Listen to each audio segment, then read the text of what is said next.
News, सच जरूरी है। दर्शकों नमस्कार, मैं हूं मीनल और आप देख रहे हैं एमएनएस न्यूज टीवी। स्वागत है आपका देश प्रदेश की खबरों में। डालेंगे नजर आज की बड़ी खबरों पर पहले देख लेते हैं मुख्य हेडलाइंस। साजिश का पर्दाफाश, सीतापुर से 50 एक्टिवेटेड सिम नेपाल पाकिस्तान भेजे, मिली संदिग्ध ऑडियो रिकॉर्ड। उत्तराखंड में चतुर्थ केदार रुद्रनाथ मंदिर के कपाट खुले, लगे जयकारे पावन पल के साक्षी बने सैकड़ों श्रद्धालु। देहरादून और हरिद्वार से 6 बांग्लादेशी नागरिक गिरफ्तार, मदद करने वाली भारतीय महिला भी पकड़ी। और अब खबरें विस्तार से। जाली दस्तावेजों के आधार पर सीतापुर से 50 सिम कार्डों को एक्टिवेट कर नेपाल और पाकिस्तान भेजा गया है। आतंकवाद की निरोधक दस्ता एटीएस के निरीक्षक अरविंद कुमार पांडे की तहरीर पर खैराबाद पुलिस ने शनिवार को मुकदमा दर्ज कर धराईचा निवासी संतराम को गिरफ्तार कर लिया। आरोपी के पास से जाली आधार कार्ड, पहचान पत्र, पैन कार्ड, पहचान पत्र और कई फोटो, संदिग्ध ऑडियो रिकॉर्डिंग्स भी मिली है। आरोपी के तार साइबर अपराधियों से जुड़े हैं। एटीएस की जानकारी मिली थी कि खैराबाद के धरनचा गांव निवासी संतराम वर्ष 2022 से मोबाइल सिम कार्ड बेचने का काम करता है। आरोप है कि संतराम ने जाली दस्तावेज के आधार पर कुछ सिम एक्टिवेट किए। इन एक्टिवेटेड सिमों को संतराम ने पीलीभीत निवासी युवक के माध्यम से नेपाल तक भिजवाया। सूत्रों के अनुसार एक्टिवेटेड सिमों का उपयोग देश विरोध गतिविधियों में किया गया है। इस इनपुट के आधार पर एटीएस सक्रिय हुई, संतराम पर नजर रखना शुरू किया। इस दौरान पता चला कि संतराम बिजवार पुलिस चौकी के पास दुकान खोलकर एक निजी मोबाइल कंपनी का पीओएस एजेंट बनकर सिम कार्डों को एक्टिवेट करता है। जांच में पता चला कि संतराम ने 50 सिम कार्डों को एक्टिवेट कर देश के बाहर भी भेजा है। पुलिस सूत्रों के अनुसार संतराम बिजवार स्थित दुकान से साइबर क्राइम भी करने लगा। वो लोगों को पैसों का लालच देकर बैंक में खाता खुलवाता था और फिर उसमें साइबर क्राइम के माध्यम से रुपए जमा करवाता था।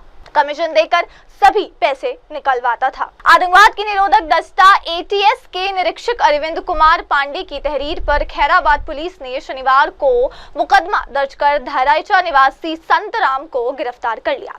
आरोपी के पास से जाली आधार कार्ड, पहचान पत्र, पैन कार्ड, पहचान पत्र और कई फोटो, संदिग्ध ऑडियो रिकॉर्डिंग्स भी मिली है। आरोपी के तार साइबर अपराधियों से जुड़े हैं। एटीएस की जानकारी मिली थी कि खैराबाद के धरनचा गांव निवासी संतराम वर्ष 2022 से मोबाइल सिम कार्ड बेचने का काम करता है। आरोप है कि संतराम ने जाली दस्तावेज के आधार पर कुछ सिम एक्टिवेट किए। इन एक्टिवेटेड सिमों को संतराम ने पीलीभीत निवासी युवक के माध्यम से नेपाल तक भिजवाया। सूत्रों के अनुसार एक्टिवेटेड सिमों का उपयोग देश विरोध गतिविधियों में किया गया है। इस इनपुट के आधार पर एटीएस सक्रिय हुई, संतराम पर नजर रखना शुरू किया। इस दौरान पता चला कि संतराम बिजवार पुलिस चौकी के पास दुकान खोलकर एक निजी मोबाइल कंपनी का पीओएस एजेंट बनकर सिम कार्डों को एक्टिवेट करता है। जांच में पता चला कि संतराम ने 50 सिम कार्डों को एक्टिवेट कर देश के बाहर भी भेजा है। पुलिस सूत्रों के अनुसार संतराम बिजवार स्थित दुकान से साइबर क्राइम भी करने लगा। वो लोगों को पैसों का लालच देकर बैंक में खाता खुलवाता था और फिर उसमें साइबर क्राइम के माध्यम से रुपए जमा करवाता था। कमीशन देकर सभी पैसे निकलवाता था। आतंकवाद की निरोधक दस्ता एटीएस के निरीक्षक अरविंद कुमार पांडे की तहरीर पर खैराबाद पुलिस ने शनिवार को मुकदमा दर्ज कर धराईचा निवासी संतराम को गिरफ्तार कर लिया। आरोपी के पास से जाली आधार कार्ड, पहचान पत्र, पैन कार्ड, पहचान पत्र और कई फोटो, संदिग्ध ऑडियो रिकॉर्डिंग्स भी मिली है। आरोपी के तार साइबर अपराधियों से जुड़े हैं। एटीएस की जानकारी मिली थी कि खैराबाद के धरनचा गांव निवासी संतराम वर्ष 2022 से मोबाइल सिम कार्ड बेचने का काम करता है। आरोप है कि संतराम ने जाली दस्तावेज के आधार पर कुछ सिम एक्टिवेट किए। इन एक्टिवेटेड सिमों को संतराम ने पीलीभीत निवासी युवक के माध्यम से नेपाल तक भिजवाया। सूत्रों के अनुसार एक्टिवेटेड सिमों का उपयोग देश विरोध गतिविधियों में किया गया है। इस इनपुट के आधार पर एटीएस सक्रिय हुई, संतराम पर नजर रखना शुरू किया। इस दौरान पता चला कि संतराम बिजवार पुलिस चौकी के पास दुकान खोलकर एक निजी मोबाइल कंपनी का पीओएस एजेंट बनकर सिम कार्डों को एक्टिवेट करता है। जांच में पता चला कि संतराम ने 50 सिम कार्डों को एक्टिवेट कर देश के बाहर भी भेजा है। पुलिस सूत्रों के अनुसार संतराम बिजवा स्थित दुकान से साइबर क्राइम भी करने लगा। वो लोगों को पैसों का लालच देकर बैंक में खाता खुलवाता था और फिर उसमें साइबर क्राइम के माध्यम से रुपए जमा करवाता था। कमीशन देकर सभी पैसे निकलवाता था। और अब इसी के साथ आगे बढ़ते हुए देखते हैं अगली खबर। चतुर्थ केदार भगवान रुद्रनाथ मंदिर के कपाट आज सुबह 4 बजे विधि विधान से पूजा अर्चना कर श्रद्धालुओं के दर्शनार्थ खोले दिए गए हैं। इस मौके पर 500 से ज्यादा श्रद्धालु पावन पल के साक्षी बने। कपाट खुलते ही मंदिर बाबा के जयकारों से गूंज उठा। मंदिर को गेंदे के फूलों से सजाया गया। शुक्रवार को शीतकालीन गद्दी स्थल गोपीनाथ मंदिर से रुद्रनाथ भगवान की उत्सव डोली रात्रि प्रवास के लिए पुंग बुग्याल पहुंची। इसके बाद शनिवार देर शाम को ही भगवान रुद्रनाथ की उत्सव डोली अपने मंदिर में पहुंच गई थी। शनिवार सुबह पुजारी सुनील तिवारी ने भगवान रुद्रनाथ की पूजा अर्चना और आरती की। भोग लगाने के बाद सुबह करीब 10 बजे भक्तों के साथ डोली ने अपने मंदिर के लिए प्रस्थान किया। देर शाम को डोली अपने भक्तों के साथ रुद्रनाथ मंदिर में पहुंची। डोली के मंदिर परिसर में पहुंचते ही शिव भक्तों ने जय रुद्रनाथ के जयकारे लगाए। पूजा अर्चना कर श्रद्धालुओं के दर्शनार्थ खोले दिए गए हैं। इस मौके पर 500 से ज्यादा श्रद्धालु पावन पल के साक्षी बने। कपाट खुलते ही मंदिर बाबा के जयकारों से गूंज उठा। मंदिर को गेंदे के फूलों से सजाया गया। शुक्रवार को शीतकालीन गद्दी स्थल गोपीनाथ मंदिर से रुद्रनाथ भगवान की उत्सव डोली रात्रि प्रवास के लिए पुंग बुग्याल पहुंची। इसके बाद शनिवार देर शाम को ही भगवान रुद्रनाथ की उत्सव डोली अपने मंदिर में पहुंच गई थी। शनिवार सुबह पुजारी सुनील तिवारी ने भगवान रुद्रनाथ की पूजा अर्चना और आरती की। भोग लगाने के बाद सुबह करीब 10 बजे भक्तों के साथ डोली ने अपने मंदिर के लिए प्रस्थान किया। देर शाम को डोली अपने भक्तों के साथ रुद्रनाथ मंदिर में पहुंची। डोली के मंदिर परिसर में पहुंचते ही शिव भक्तों ने जय रुद्रनाथ के जयकारे लगाए। पूजा अर्चना कर श्रद्धालुओं के दर्शनार्थ खोले दिए गए हैं। इस मौके पर 500 से ज्यादा श्रद्धालु पावन पल के साक्षी बने। कपाट खुलते ही मंदिर बाबा के जयकारों से गूंज उठा। मंदिर को गेंदे के फूलों से सजाया गया। शुक्रवार को शीतकालीन गद्दी स्थल गोपीनाथ मंदिर से रुद्रनाथ भगवान की उत्सव डोली रात्रि प्रवास के लिए पुंग बुग्याल पहुंची। इसके बाद शनिवार देर शाम को ही भगवान रुद्रनाथ की उत्सव डोली अपने मंदिर में पहुंच गई थी। शनिवार सुबह पुजारी सुनील तिवारी ने भगवान रुद्रनाथ की पूजा अर्चना और आरती की। भोग लगाने के बाद सुबह करीब 10 बजे भक्तों के साथ डोली ने अपने मंदिर के लिए प्रस्थान किया। देर शाम को डोली अपने भक्तों के साथ रुद्रनाथ मंदिर में पहुंची। डोली के मंदिर परिसर में पहुंचते ही शिव भक्तों ने जय रुद्रनाथ के जयकारे लगाए। अब देखते हैं अगली खबर। देहरादून और धर्मनगरी हरिद्वार से 6 बांग्लादेशी नागरिक पकड़े गए हैं। इनमें 4 पुरुष और 2 महिलाएं हैं। इनकी मदद करने वाली भारतीय महिला को भी गिरफ्तार किया गया है। इन सभी की भारत आने में 2 लोगों ने मदद की थी, जिनकी पुलिस तलाश कर रही थी। गिरफ्तार आरोपियों से पुलिस, मिलिट्री इंटेलिजेंस और आईबी पूछताछ कर रही है। सभी आरोपी यहाँ समय समय पर आकर बसे थे। इनमें से कुछ लोग लंबे समय से मजदूरी कर रहे थे। एसएसपी अजय सिंह ने बताया कि उन्हें क्लेमेंट टाउन में कुछ संदिग्ध नागरिकों के रहने की गोपनीय सूचना मिली थी। इस पर एसओजी, एलआईयू और क्लेमेंट टाउन पुलिस को सूचना की तस्दीक के लिए भेजा गया। पुलिस टीमों ने सत्यापन किया तो इस दौरान lane number 11 post office road पर 5 बांग्लादेशी नागरिकों यानी कि निर्मल रॉय, शेम रॉय, लिपि रॉय, कृष्णा उर्फ संतोष और मुनीचंद्र रॉय को पकड़ा गया। इनके साथ एक भारतीय महिला पूजा रानी भी रह रही थी। इन सभी से वैध दस्तावेज दिखाने को कहा गया, लेकिन इनके पास कोई भी कागज नहीं मिला। घरों की तलाशी लेने पर मुनीचंद्र रॉय से पटना और पश्चिम बंगाल के 2 अवैध आधार कार्ड बरामद हुए। कृष्णा उर्फ संतोष व निर्मल रॉय से बांग्लादेश के आईडी कार्ड बरामद हुए। इनके साथ 4 बालक भी रहे थे, जिन्हें पुलिस ने संरक्षण में लिया। सभी बांग्लादेशी नागरिकों को अवैध रूप से भारत में रहने के आरोप में गिरफ्तार किया गया है, जबकि इनकी मदद करने के आरोप में पूजा रानी उर्फ रोसेना के खिलाफ मुकदमा दर्ज कर गिरफ्तार कर लिया गया है। मामले में देर रात तक पूछताछ की जा रही थी। इनमें 4 पुरुष और 2 महिलाएं हैं। इनकी मदद करने वाली भारतीय महिला को भी गिरफ्तार किया गया है। इन सभी की भारत आने में 2 लोगों ने मदद की थी, जिनकी पुलिस तलाश कर रही थी। गिरफ्तार आरोपियों से पुलिस, मिलिट्री इंटेलिजेंस और आईबी पूछताछ कर रही है। सभी आरोपी यहाँ समय समय पर आकर बसे थे। इनमें से कुछ लोग लंबे समय से मजदूरी कर रहे थे। एसएसपी अजय सिंह ने बताया कि उन्हें क्लेमेंट टाउन में कुछ संदिग्ध नागरिकों के रहने की गोपनीय सूचना मिली थी। इस पर एसओजी, एलआईयू और क्लेमेंट टाउन पुलिस को सूचना की तस्दीक के लिए भेजा गया। पुलिस टीमों ने सत्यापन किया तो इस दौरान lane number 11 post office road पर 5 बांग्लादेशी नागरिकों यानी कि निर्मल रॉय, शेम रॉय, लिपि रॉय, कृष्णा उर्फ संतोष और मुनीचंद्र रॉय को पकड़ा गया। इनके साथ एक भारतीय महिला पूजा रानी भी रह रही थी। इन सभी से वैध दस्तावेज दिखाने को कहा गया, लेकिन इनके पास कोई भी कागज नहीं मिला। घरों की तलाशी लेने पर मुनीचंद्र राय से पटना और पश्चिम बंगाल के 2 अवैध आधार कार्ड बरामद हुए। कृष्णा उर्फ संतोष व निर्मल रॉय से बांग्लादेश के आईडी कार्ड बरामद हुए। इनके साथ 4 बालक भी रहे थे जिन्हें पुलिस ने संरक्षण में लिया। सभी बांग्लादेशी नागरिकों को अवैध रूप से भारत में रहने के आरोप में गिरफ्तार किया गया है, जबकि इनकी मदद करने के आरोप में पूजा रानी उर्फ रोसेना के खिलाफ मुकदमा दर्ज कर गिरफ्तार कर लिया गया है।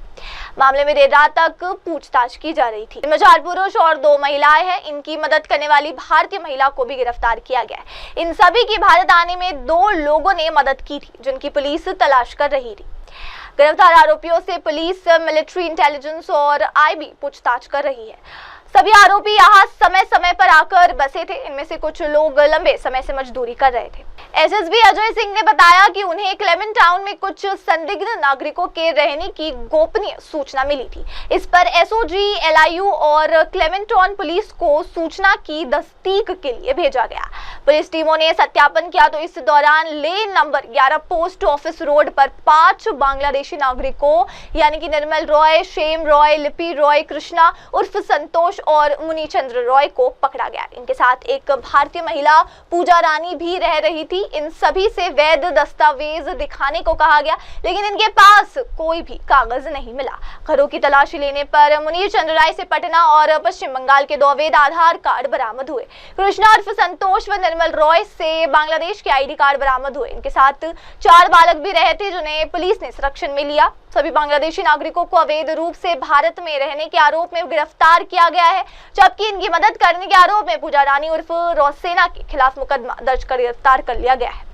मामले में देर रात तक पूछताछ की जा रही थी। अब देखते हैं अगली खबर। खराब जीवन शैली के बीच बढ़ रहे ब्रेन स्ट्रोक, मिर्गी, पार्किंसंस रोग, मनोभ्रंश, सिरदर्द सहित दूसरे विकारों का इलाज उपलब्ध करवाने के लिए दिल्ली में शनिवार को पहला ब्रेन हेल्थ क्लिनिक शुरू किया गया।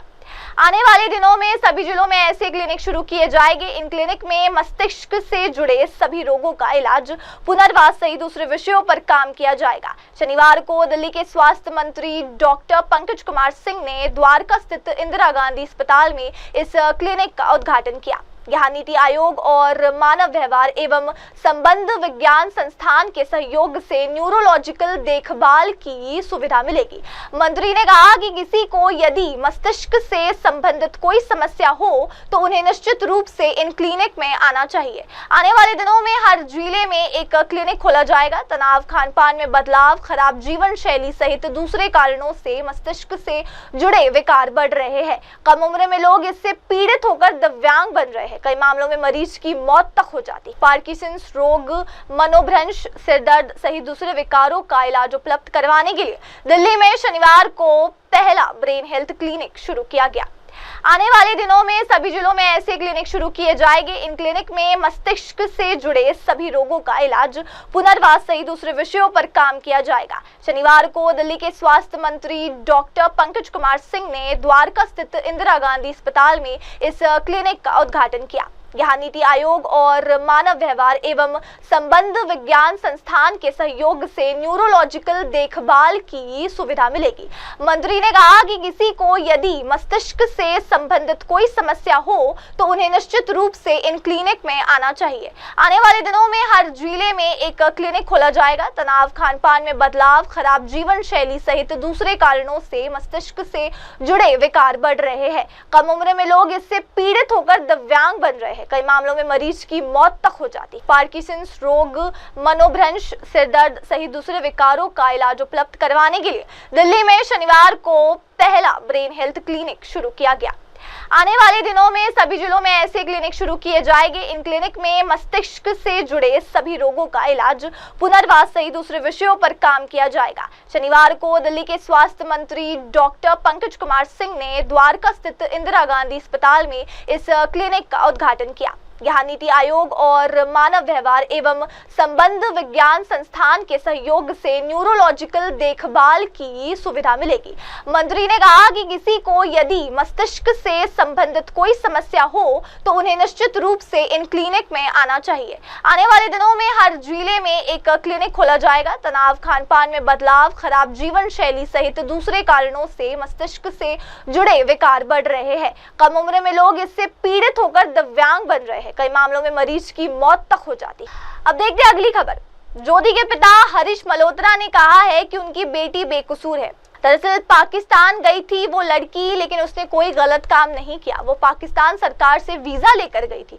पाकिस्तान के लिए जासूसी करने के 2 और आरोपी शनिवार को हरियाणा में पकड़े गए। हिसार पुलिस ने यूट्यूबर ज्योति मल्होत्रा को गिरफ्तार किया है। 3 बार पाकिस्तान जा चुकी ज्योति को पहलगाम आतंकी घटना और ऑपरेशन सिंदूर के बाद केंद्रीय जांच एजेंसी IB ने संदिग्धों की सूची में शामिल किया था। देश की खुफिया सूचनाएं साझा करने का इनपुट मिलने के बाद ज्योति के मोबाइल फोन और सोशल मीडिया अकाउंट ट्रेस किए गए। इसके अलावा नून जिले के नगीना थाने के राजा का गांव से अरमान को गिरफ्तार किया गया। अरमान व्हाट्सएप के माध्यम से देश की सैन्य गतिविधियों की जानकारी पाकिस्तान भेजता था। कोर्ट ने ज्योति को 5 दिन और अरमान को 6 दिन की रिमांड पर भेज दिया। इससे पहले 13 मई को पानीपत से नोमान इलाही और 16 मई को कैथल से देवेंद्र सिंह ढिल्लों को जासूसी के मामले में गिरफ्तार किया जा चुका है। हिसार के DSP कमलजीत ने बताया कि न्यू अग्रसेन एक्सटेंशन कॉलोनी निवासी ज्योति ट्रैवल विद जो नाम से यूट्यूब चैनल चलाती है, जांच में पता चला है कि वो 2023 में वीजा लगवाने के लिए पाकिस्तान हाई कमीशन गई थी।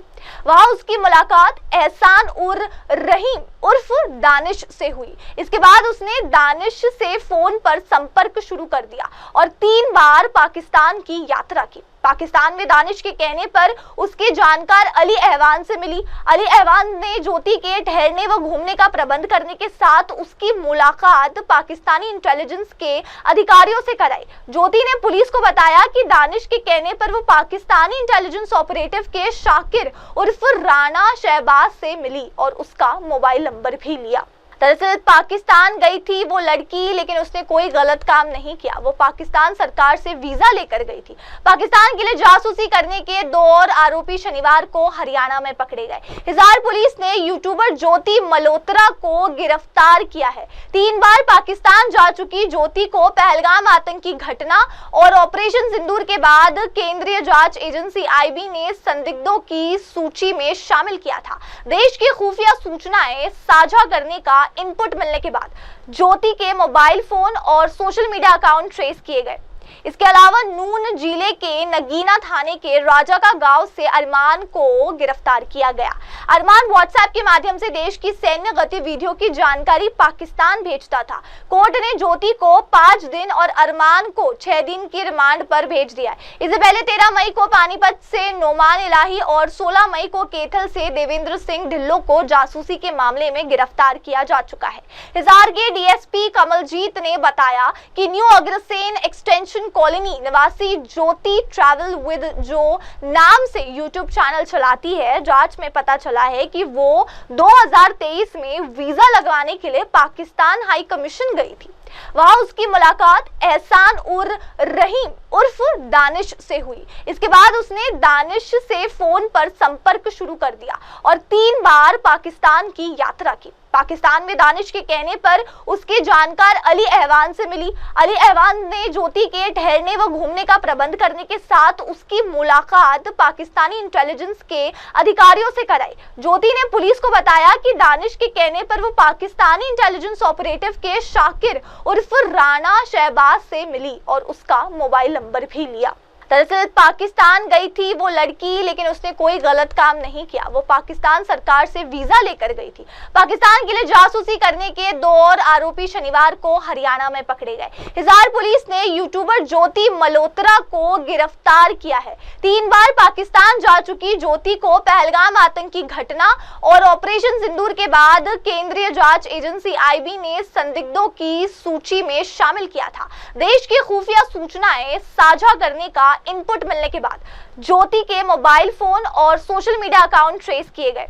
इसके अलावा नून जिले के नगीना थाने के राजा का गांव से अरमान को गिरफ्तार किया गया। अरमान व्हाट्सएप के माध्यम से देश की सैन्य गतिविधियों की जानकारी पाकिस्तान भेजता था। कोर्ट ने ज्योति को 5 दिन और अरमान को 6 दिन की रिमांड पर भेज दिया है। इससे पहले 13 मई को पानीपत से नोमान इलाही और 16 मई को कैथल से देवेंद्र सिंह ढिल्लों को जासूसी के मामले में गिरफ्तार किया जा चुका है। हिसार के DSP कमलजीत ने बताया कि न्यू अग्रसेन एक्सटेंशन कॉलोनी निवासी ज्योति ट्रैवल विद जो नाम से यूट्यूब चैनल चलाती है, जांच में पता चला है कि वो 2023 में वीजा लगवाने के लिए पाकिस्तान हाई कमीशन गई थी। वहां उसकी मुलाकात एहसान उर रहीम उर्फ दानिश से हुई। इसके बाद उसने दानिश से फोन पर संपर्क शुरू कर दिया और 3 बार पाकिस्तान की यात्रा की। पाकिस्तान में दानिश के कहने पर उसके जानकार अली अहवान से मिली। अली अहवान ने ज्योति के ठहरने व घूमने का प्रबंध करने के साथ उसकी मुलाकात पाकिस्तानी इंटेलिजेंस के अधिकारियों से कराई। ज्योति ने पुलिस को बताया कि दानिश के कहने पर वो पाकिस्तानी इंटेलिजेंस ऑपरेटिव के शाकिर उर्फ राणा शहबाज से मिली और उसका मोबाइल नंबर भी लिया। अब आगे बढ़ते हुए देखते हैं अगली खबर। नशा किस कद्र पूरे परिवार को तबाह कर रहा है, दिल को झकझोरने वाला ऐसा एक मामला जिला हमीरपुर में सामने आया है। जिला मुख्यालय में एक महिला ने बेटे के जेल में जाने के गम में दम तोड़ दिया। बेटा चिट्टा तस्करी के आरोप में जेल में बंद था और पति नशे में बेसुध। सुबह के वक्त महिला ने घर में ही दम तोड़ दिया। घर में मौजूद 85 वर्षीय बुजुर्ग सास ने पड़ोसियों और रिश्तेदारों को इसकी खबर दी। मृतक महिला का पति नशे में इस कदर बेसुध था कि वो श्मशान घाट तक जा सका। रिश्तेदारों ने महिला के बेटे को जेल से कुछ घंटों के लिए रिहा करवाकर श्मशान घाट लाया, जहां पर उसने मां को मुखग्नि दी। अदालत से 6 घंटे की रिहाई की इजाजत मिली थी। रिहाई के इन चंद घंटों में आरोपी अंतिम संस्कार में शामिल हुआ, लेकिन अंडर ट्रायल होने की वजह से उसे पैरोल नहीं मिली। दरअसल अंडर ट्रायल कैदियों को कोर्ट के आदेशों पर ऐसी परिस्थितियों में कुछ दिनों की रिहाई मंजूर हो सकती है। इस रिहाई के लिए कोर्ट में गारंटर की जरूरत होती है। जिला मुख्यालय में एक महिला ने बेटे के जेल में जाने के गम में दम तोड़ दिया। बेटा चिट्टा तस्करी के आरोप में जेल में बंद था और पति नशे में बेसुध।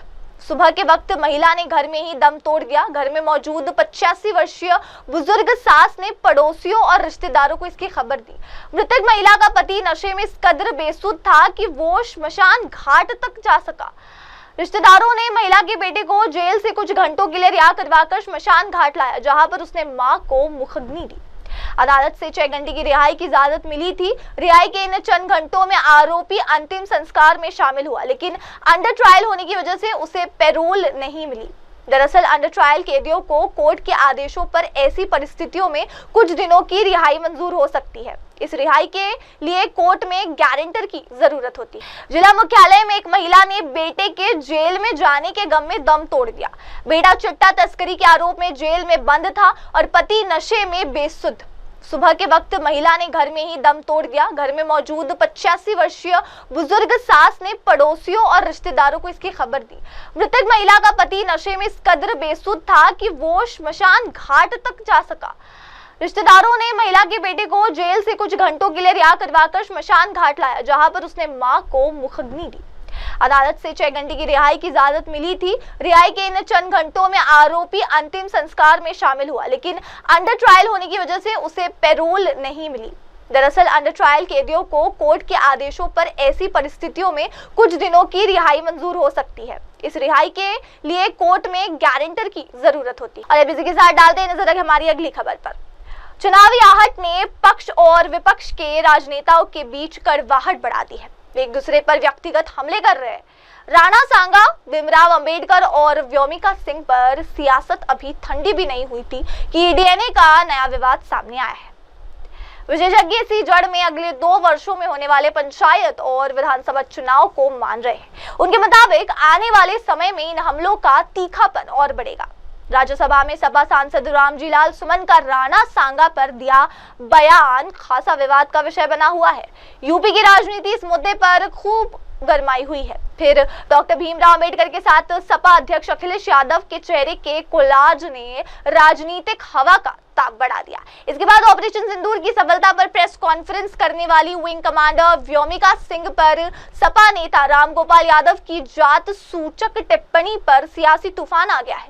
ये मुद्दा थमा भी नहीं था कि ब्रजेश पाठक के डीएनए पर सपा का आपत्तिजनक बयान पुलिस थाने में दर्ज हो गया। वे एक दूसरे पर व्यक्तिगत हमले कर रहे हैं। राणा सांगा, भीमराव अंबेडकर और व्योमिका सिंह पर सियासत अभी ठंडी भी नहीं हुई थी कि डीएनए का नया विवाद सामने आया है। विशेषज्ञ इसी जड़ में अगले 2 वर्षों में होने वाले पंचायत और विधानसभा चुनाव को मान रहे हैं। उनके मुताबिक आने वाले समय में इन हमलों का तीखापन और बढ़ेगा। राज्यसभा में सपा सांसद रामजीलाल सुमन का राणा सांगा पर दिया बयान खासा विवाद का विषय बना हुआ है।